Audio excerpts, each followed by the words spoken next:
జీవితం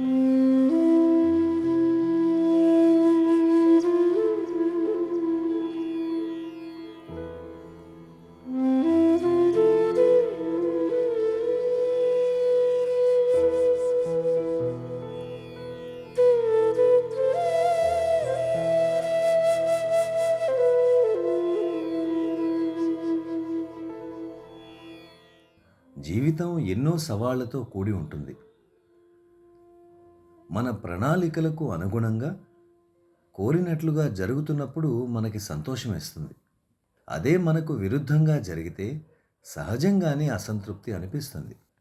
అయితే ప్రతి వైఫల్యము మనకు గుణపాఠాలను నేర్పుతుంది. But every fall also teaches us a lesson.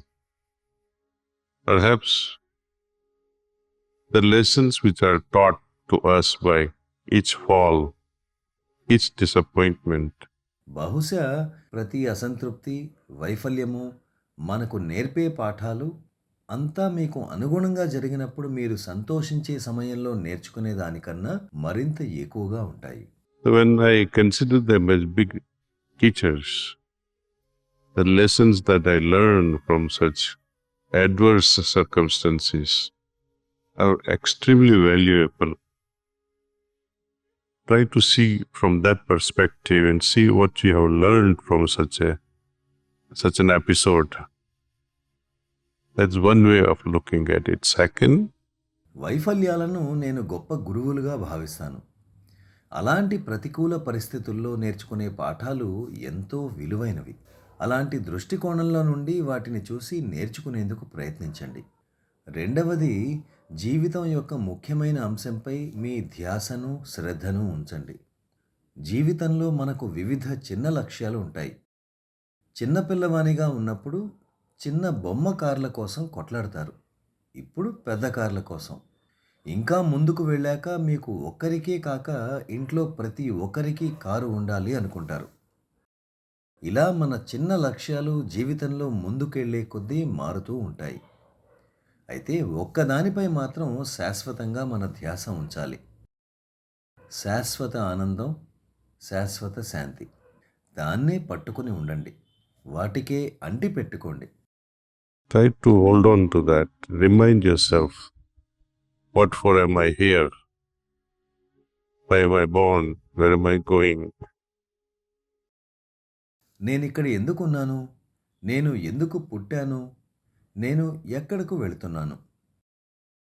ఈ ప్రయాణం అనేది అనంతం కాబట్టి చిన్న చిన్న విషయాల్లో, విజయాల్లో, చిన్న వైఫల్యాల్లో నేను ఇరుక్కుపోకూడదు. విజయాలు కూడా మన ముఖ్యమైన లక్ష్యానికి, పురోగతికి అవరోధం కలిగిస్తాయి. కాబట్టి మనం వాటికి అంత ప్రాధాన్యత ఇవ్వక్కర్లేదు.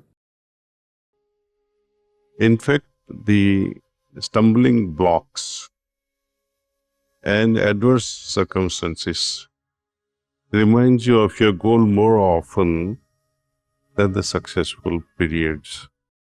నిజానికి ప్రతికూల పరిస్థితులే విజయవంతమైన దశల కన్నా మన లక్ష్యాన్ని మనకు తరచూ గుర్తొచ్చేలా చేస్తాయి. విజయం లభించినప్పుడు మనకు ఆనందపు నిశ తలకెక్కుతుంది.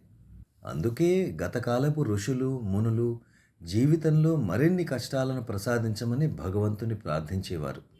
తద్వారా వారు వారి లక్ష్యాన్ని స్మరణలో ఉంచుకునేవారు. అయితే మనం వాళ్ళంత తీవ్రంగా భగవంతుడా నాకు నరకాన్ని ప్రసాదించు అని అనకూడదు. మన దారిలోకి వచ్చిన వాటిని మనం అంగీకరించి ముందుకెళ్ళగలగాలి. వైఫల్యాలను అంగీకరించలేకపోతే మీరు బాధపడడమే కాక వాటి నుండి ఏమీ నేర్చుకోలేరు కూడా. ఒకసారి అంగీకరిస్తే వాటి నుండి ఎలా బయటపడాలా అని ఆలోచించడమే కాక వాటి నుండి పాఠాలు కూడా నేర్చుకుంటారు. కనుక ఇక్కడ అంగీకరించడమే తరుణోపాయం. మీరు జీవ పరిణామ సిద్ధాంతాన్ని చదువుకొని ఉంటారు. జన్యు పరివర్తనలో ఆకస్మిక మార్పులు జరిగి ఒక్కసారిగా 15 అడుగుల మనిషిగా మారిపోతే, అలాగే ఇంకొక సిద్ధాంతం కూడా ఉంది.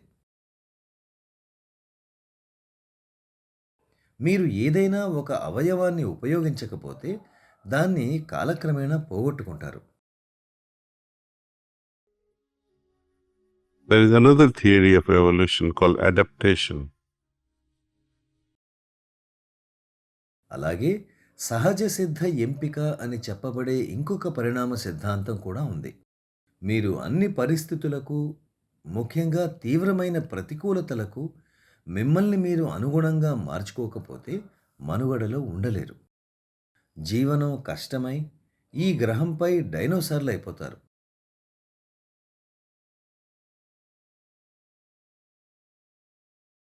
కనుక మనం అన్ని పరిస్థితులకు అనుగుణంగా ఉండగలగాలి.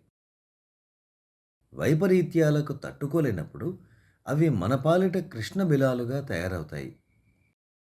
అటువంటి నిరాశాజనక పరిస్థితుల్లోకి కూరుకుపోయి ఇక బయటకు ఎన్నటికీ రాలేకపోతారు. కనుక కష్టాలను, వైఫల్యాలను విజయ తీరాలకు చేర్చే సోపానాలుగా భావించండి. ధన్యవాదాలు.